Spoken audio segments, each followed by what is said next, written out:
জোনটা কোথায় যাচ্ছে, হার্ডশিফট নিয়েছে সিএমএফ, জিএসএম, A1 সবগুলো টিমই কিন্তু জোনের সাপোর্ট পেয়েছে, মানে এই ৩টা টিমই জোনের সাপোর্ট পেয়েছে। বাট বাকি যদি বলেন সিবিআই, তারা কিন্তু এখনো জোন সাপোর্টটা পায়নি। সো তাদেরকে আবারও এগিয়ে আসতে হবে, জোন সাপোর্টটা ক্যাপচার করতে হবে। A1 এর জন্য এটা একটা বিগ অপরচুনিটি। তারা যে হিলের সাপোর্টটা পেয়েছে, এই সাপোর্টটাকে কাজে লাগিয়ে বিভিন্ন টিমের উপরে তারা আধিপত্য বিস্তার করতে পারবেন। অ্যাবসলিউটলি ভেহিকল ট্রেসিং এর চেষ্টা কিন্তু করে যাচ্ছিল, তো ডাউন করবে D9 কে। এর পাশাপাশি ম্যাড্রক্স রিটালিয়েট করে যাচ্ছে, D9 এর এলিমিনেশন নিয়ে নিচ্ছেন নাইট।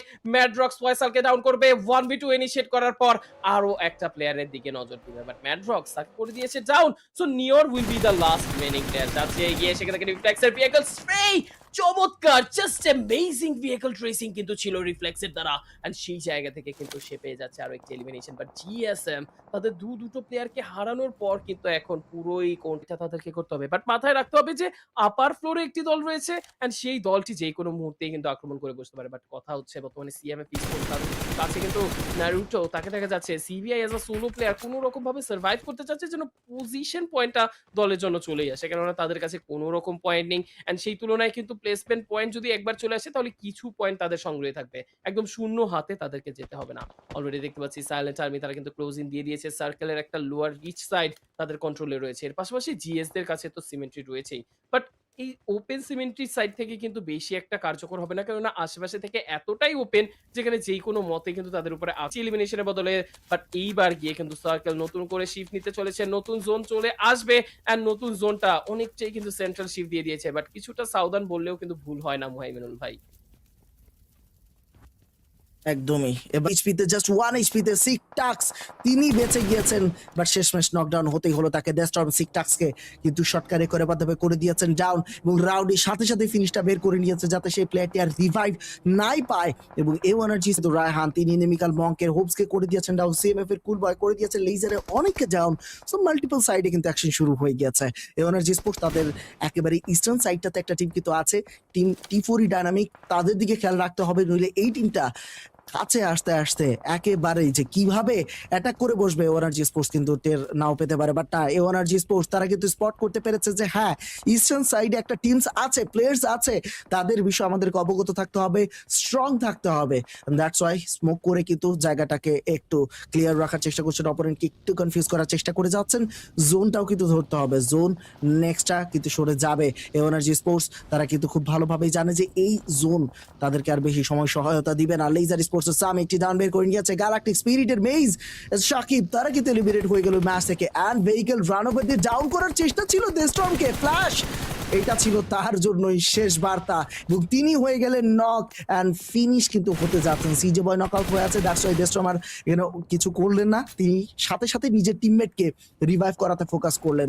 ফ্ল্যাশ কি চেষ্টায় না ছিল তার সাইড থেকে, কুল বয় হয়ে গেছেন নকডাউন, ভেহিকল থেকে পড়ে গিয়েছেন আই গেস, যার কারণে এই অবস্থাটা সৃষ্টি হয়েছে। দেস্টর্ম করে দিয়েছেন চিকুকে ডাউন। এনার্জি স্পোর্টস এবার কি হবে সেটা কিন্তু দেখতে হচ্ছে। জোন আবারও তারা সাপোর্টে পেয়েছিলেন, জোন শিফটটা কিন্তু হবে, এই জোনটা কিন্তু আসলেই অনেক বেশি ইন্টেন্স হতে যাচ্ছে। সিজে বয় তারা মুভ করবেন, ফায়ার দিয়েছেন অলরেডি আইএনইএস এবং ইনিমিকাল মঙ্ক, এই দুটো দলের কিন্তু স্বাদ নিতে আসতে পারে টি4 ডায়নামিকের। এখন শুধুমাত্র কিন্তু মিরাজ তাকে দেখা যাচ্ছে, তাকেও ডাউন করে দেওয়া হলো। ডায়নামিক তাদের কাছে কিন্তু ছিল একটা elimination point, and energy sports তাদের চতুর্থ এলিমিনেশন পয়েন্টের দেখা কিন্তু পেয়ে গেল। আর কিন্তু সেই চতুর্থ এলিমিনেশন নিয়ে সামনের দিকে এগিয়ে গিয়েছেন কিছুটা, সামনে রয়েছে ইনিমিকাল বঙ্ক এবং আইএনইএস, এই দুটো টিমকে কিন্তু সামলাতে হবে খুব তাড়াতাড়ি এনার্জি স্পোর্টসকে, নইলে কিন্তু তাদের জোনে যাওয়াটা কিছুটা বিঘ্নিত হতে পারে। অ্যাবসলিউটলি যে কোনো মুহূর্তে কিন্তু ভুল হয়ে যেতে পারে, অ্যান্ড সেই ভুলটা না হওয়ার জন্যই কিন্তু তারা স্মোক দিতে চাইবে। খুব দ্রুত সিদ্ধান্ত তাদেরকে গ্রহণ করতে হবে। এখন দেখতে পাচ্ছি লোয়ার ফ্লোরে থাকা এনিমিক্যাল মং তারা কিন্তু স্ট্রাইক করে যাচ্ছে, একে একে প্লেয়ারের দিকে নজর, বাট ইনার্শিয়া তাদের প্লেয়ারও কিন্তু এখান থেকে খুইয়ে যাচ্ছিল। তারা কিন্তু এখন খুবই কষ্টে সামাল দিয়ে যাওয়ার চেষ্টা করে যাচ্ছে, কারণ তাদের এখানে প্লেয়ার হারিয়েছে আইএনএম এর এগেইনস্টে। আইএনএম তারা ব্যাকলিফট থেকে এতটাই আক্রমণ করে বসে যে কোনোভাবেই কিন্তু উনি বুঝতে পারেনি যে এখান থেকে সার্ভাইভিং স্টেটটা তারা কোন অ্যাঙ্গেল ধরে কোন রকম কাভার মেকচার করতে পারে। এক্সাক্টলি সেরকম ভুল এমনের দ্বারা যেন না হয়, অবশ্যই তারা এই সিচুয়েশন গুলো কিন্তু হ্যান্ডেল করতে চাচ্ছে। বর্তমানে জেটস্টর্ম ব্যাকইয়ার্ডে চলে এসেছে। তারা এই ব্যাকইয়ার্ড সাইড থেকে দেখার চেষ্টা করবে অ্যান্ড সিনিস্টার রেড হিল সাইডে চলে এসেছে অ্যান্ড সেখান থেকে কিন্তু একটা লেট রোটেশন তার দ্বারা আমরা হয়তো দেখতে পাবো। কারণ ব্যাক সাইড থেকে যখন কাভার প্রোভাইডার থাকে তখন কিন্তু যেকোনো মুহূর্তে কিন্তু আপনার টিমের উপরে যখন স্ল্যাম চলে আসবে সেই স্ল্যামটা আটকানো পসিবল। ফর নাও দেখতে পাচ্ছি CVI Naruto as a solo player টিকে রয়েছে। নকআউটস এর চেষ্টা করে যাচ্ছে অ্যান্ড টিবি অ্যাজ স্কাউট তাকে নকডাউন অবস্থায় দেখবো। তার এলিমিনেশন কিন্তু নারুটো যেকোনো মুহূর্তে নিলে তার জন্য কিন্তু একটা বিপজ্জনক ড্রপের একটা কাভার রয়েছে। সেটা কিন্তু সলিড একটা কাভার তার হিসেবে কাজ করে যাবে।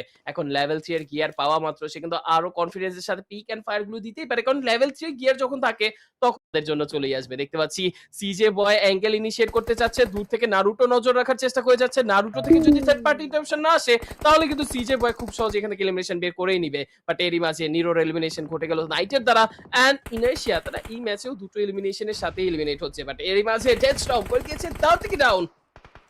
একে একে তারা কিন্তু ভিন্নে নিবে। বাট এরই মাঝে নিরোর এলিমিনেশন ঘটে গেল নাইটের পেতে পারে। বাট এইবার পৃথিবী কালের অবস্থা করুন, যেই কোনো মুহূর্তে নকআউট হতে পারে। জাস্ট একটা সিঙ্গেল বুলেট পুরো খেলার মোড় ঘুরিয়ে দিবে। বাট এরই মাঝে দেখতে পাচ্ছি সাকা জায়গার দখলটা নিয়ে নেয়। বাট স্কাল কিং তাদের অবস্থা বের করে দিচ্ছে টিবিএস এর এগেইনস্টে এলিমিনেশন পয়েন্টস অলরেডি দুজন প্লেয়ারকে হারিয়ে বসেছে টিম টিবিএস। আবেগকে ডাউন করে দিলেন সিজে বয় উইথ দ্য গ্রেনেড।